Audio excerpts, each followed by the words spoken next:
welcome to Build. I am Lucy Valance, and as ever, we are live from London. Today, I am delighted to be joined by a Hollywood heartthrob who has graced our screens in 300, P.S. I Love You, and The Bounty Hunter.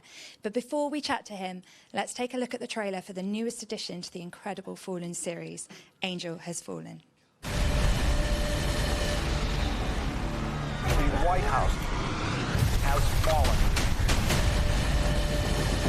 An attack has decimated the British capital.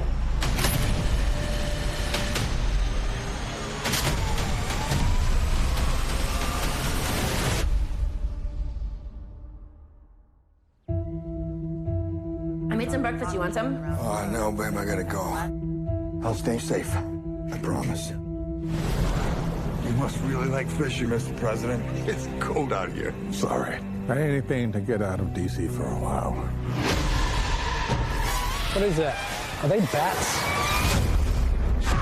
They're drones! They're drones! They're too bad! Get on the water, sir! Go! So we're going under. Dive deep. Why am I in cuffs? Your whole team is dead. Except you. You had this perfectly planned. You're being charged with the attempted murder of the President of the United States. Can't you see? I'm being set up. Banning is Secret Service. He knows all our tricks. He's gone. We've been getting death threats. There's somebody else behind us. It wasn't me. The president's not safe. They're going to try and finish the job. I am not going to stop until I prove who did this. Why did you find me? I need your help. Dad. Oh, we gotta get out of here. I ain't going nowhere. You can't hide from us, Batting. Don't worry about finding me. I'll find you. Are you kidding me? We're gonna make a move. People are gonna fall. But not you.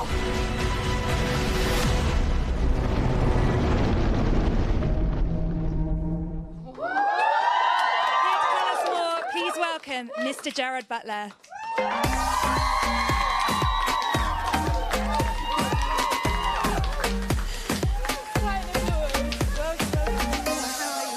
Sit down.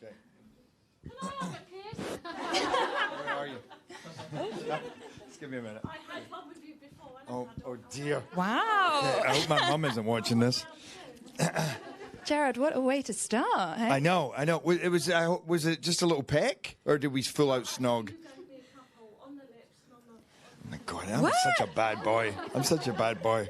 Kind of jealous. Hello. Oh my God, it's my best friend. Hey, Mark. Nice. We've had a couple of kisses too. Yeah. I mean, as fun as talking about kissing is, I am just going to have to do a quick social call out. So if you are watching live, you can tweet your questions at Build Series LDN or leave a comment under the video if you're watching on Facebook. Gerard, congratulations on this film. It's amazing. Saw it this morning. Oh yeah. Yeah? Yeah, I'm glad you liked it. I'm very proud of it. Really did, yeah. So it's the third in the series. Yes. And Mike Bannon is back. Where do we find him at the beginning? So at the beginning of the movie, I guess, we have a Mike now. He is family, he has the baby, he has different responsibilities. He's also struggling. Everything you've seen him go through in Olympus, in London, has kind of come back to haunt him. You know, he has a lot of injuries. His doctor's saying, you got to be so careful because you're basically a mess. He has concussions. And he can't really hold down the job like he used to, but he didn't want to let people know. So he's keeping it from his family, he's keeping it from his employer. And he has a chance to get a promotion, which is going to take him out of that. But it's the thrill of the ride, you know. He enjoys making these movies too much. Yeah, he doesn't want to do it. And then it's all turned against him, basically, where he's framed for trying to assassinate the president, who's one of his best friends. And suddenly the whole world turns against him, and he's on the run. Yeah, why does so much suspicion immediately fall on him? Well, because there'd be no movie otherwise, but also, but I love how all of that's laid in. There's just enough information that's been very cleverly put in to suggest that it's him, and there's no other leads going anywhere except to him and the Russians. So much as people are scratching their head, they're like, what else is there? I mean, it's very clear that he's involved. Yeah. And then, of course, it goes from bad to worse. It just seems that everything that happens makes him look more guilty. And so it's a kind of a crazy position to be in. But it allowed in our movie for us to double the action in a way.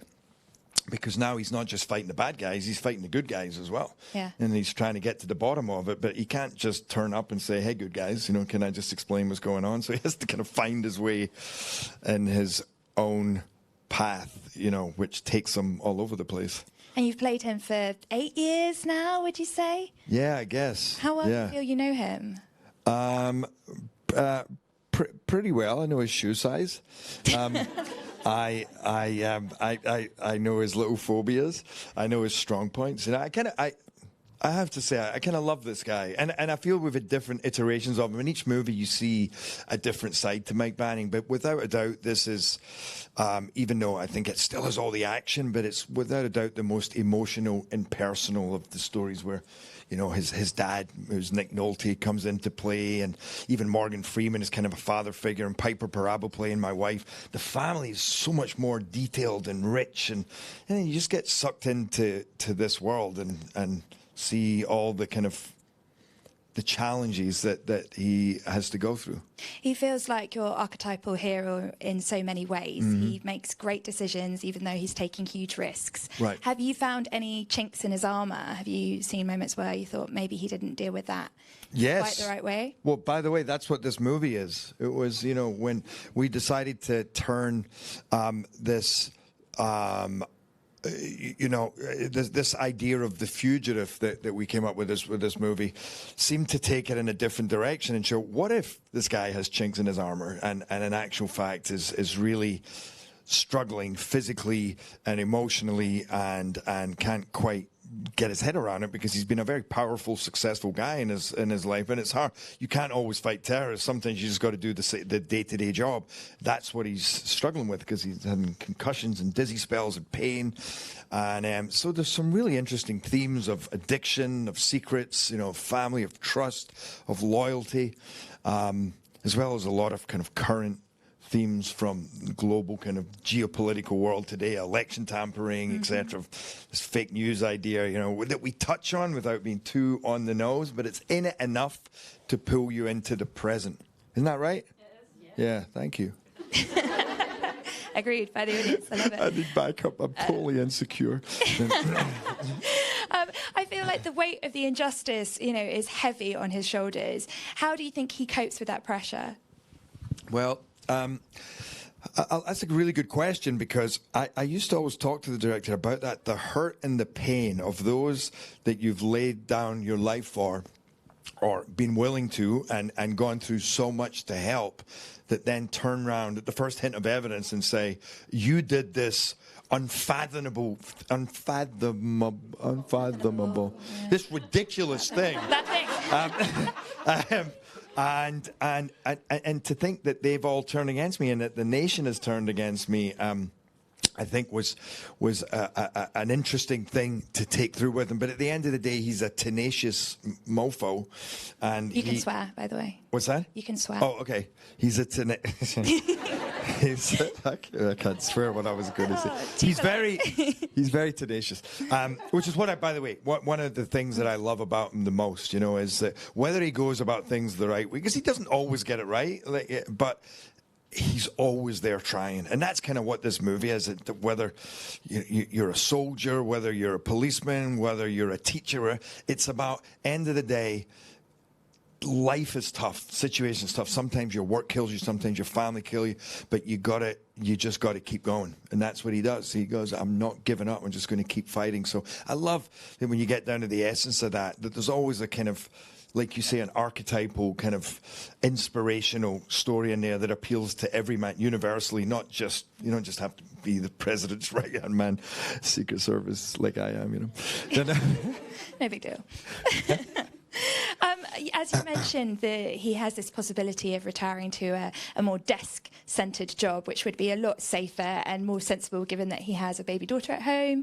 But he's just not ready for that yet. Why not? You know, I think the idea, and speaking to a lot of these Secret Service guys, a lot of soldiers, you know, turning and having to go into some kind of desk job, even with the increased responsibility, increased salary. But it's like, you know, there's PTSD, and then there's also this kind of LTSD, this lack of traumatic stress syndrome, which I think is something that we kind of touch on in this movie. When in fact, that's what the villain's whole modus operandi is, you know, that he misses the thrill. And I think for Mike, he loves looking after the president, and he loves, you know, his duty to the country. And this would be different if suddenly he's like filling in forms and making phone calls and sitting behind a desk. And also he'd probably have to spend more time with his kid, which is quite terrifying. It's good to go, oh, you're so beautiful, I got to go to work and save the world. How is that? How has having a child changed his context and his mindset? I feel like I'm talking about me right now. I'm like, oh, well, it's been very interesting. I'm not getting much sleep. I'm not. Sorry, say that again. How has having a child at home affected his mindset? I think that it's made him reevaluate where he's at in his life, and should he be taking these risks anymore, you know, and that perhaps it is, he's not just got to think of himself anymore. It's not him laying down his own life to save the president, but it's also him destroying his child's life as well. So he has to think of somebody else now. So he's realizing, okay, I don't really want out, but I probably have to do it because I'm finding it difficult to hack it right now. Yeah, and I think it also brings out a more sensitive, soulful side to him. I mean, did you see this kid? This kid is the most beautiful kid ever. And quite an actress as well. Really, really so good. good. Oh, my God, so yeah. Amazing. I mean, as well, you also got Jada Pinkett Smith and Morgan Freeman, who we've got to talk about. What is it like being on set with him? You know, I met Morgan a few years before we worked together, and he wanted me to take a photo with his daughter. And he came over and he said, "Hi, I'm Morgan Freeman, international movie star." But he was totally joking, right? And you thought only Morgan Freeman could get away. If I was to say that, people would go, "That guy's a dick." But he just said it with such panache and totally having, and I went, this guy is amazing. He has so much charisma, so much warmth, and then sensitivity, and he's devilish. And I remember the first time he walked on the set, just the whole buzz went up. You know, it was like just the feeling. Everybody's like, here he is, this legend. And you know what? He doesn't care. He sees it, but he's like, don't worry about me. I'll do my thing. I'm good. And in this movie especially, because weirdly enough, I love our relationship from the previous two movies, but we actually only have one scene together, that we're actually together in those two movies. And if I'm being honest, that wasn't even, we had to shoot in different days, and that's actually, the shot on him is in the back of my head, and it's a double, so I never even did the scene with him. So I was on set with him a lot, but we never worked together. But in this movie, we're together a lot. Not just that, he's doing more stunts and action than I think Morgan Freeman has ever done in his whole life. He's diving in off the boat, and he's in the water. I have to push him underwater. We're running from, in and out of cars, running into buildings. And he was, that was about 3 or 4 solid days of action, just running Morgan Freeman around going, please don't kill Morgan, because I almost kill Hilary Swank in P.S. I Love You, so I'm very capable of killing other actors. Not deliberately, just because I'm an idiot, I guess. You've been doing this, quite a few years now. Do you still get Thank you. Thanks for bringing that up. No offence. Yeah, no, I get it. But yeah, do you still get those sort of pinch me moments when you're on set and you look around and you see these other actors and the amazing scenery and costumes? I do. Yeah. I do. That happens a lot. This is interesting for me, but one of the things that helped me make it in this career is when I stopped pinching myself as much. Weirdly and kind of sadly, when I started saying, of course this is my space. That's my role. This is my movie. I'm doing this, rather than, oh my God, if I was to get that movie, it would be so amazing. And I'm not, and there's almost this kind of intention and belief and just getting down and almost just doing the job instead of the razzmatazz. However, in saying that, often have moments where I'm sitting there, like with Nick Nolte, having a conversation. Go, wait a minute, I'm Fee Paisley. What am I doing with Nick Nolte as he's telling me about, it's some of his Hollywood story, or with Morgan, or I'm sitting with tanks or trucks or action vehicles and guns and bombs and with these massive scenes, and also not just that, but being the producer, being creative. Also, some of those scenes you go, well, this whole thing was my idea. I'm like, let's put this in and let's jump off that building, and that's kind of, you stop and go, what? At times, but I try not to do it. I love having those moments, but I try not to. Be overwhelmed by them be overwhelmed by them, yeah.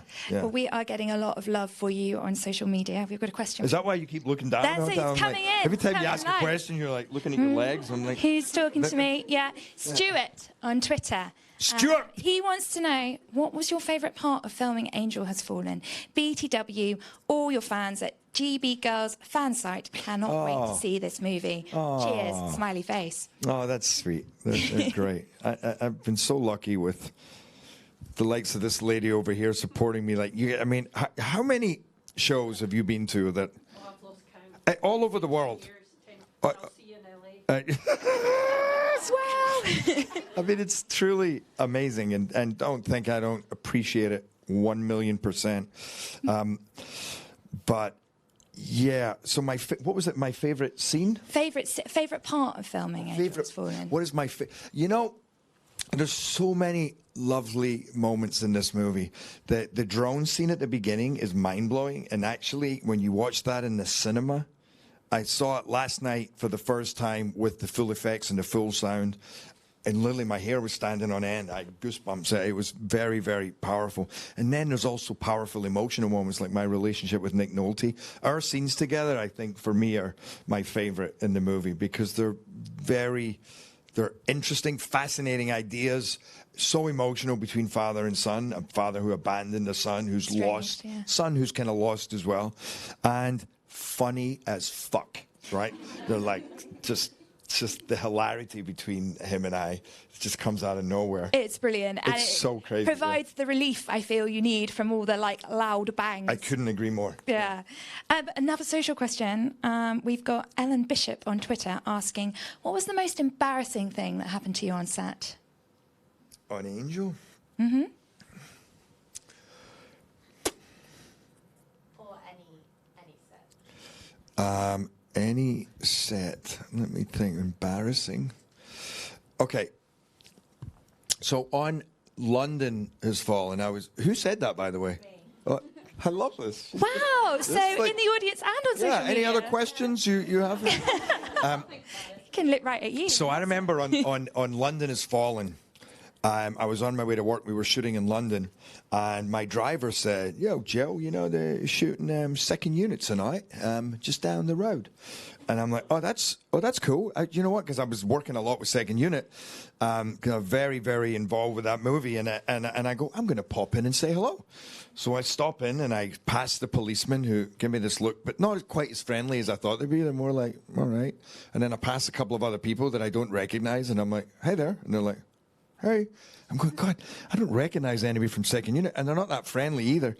And then I see this producer that I used to work with, this guy Michael. He goes, "Jerry, how are you?" I go, "Michael, it's so good to see you." We catch up. "How the hell are you?" "Good. How the hell are you?" And then he says, "Sonny, what are you doing here?"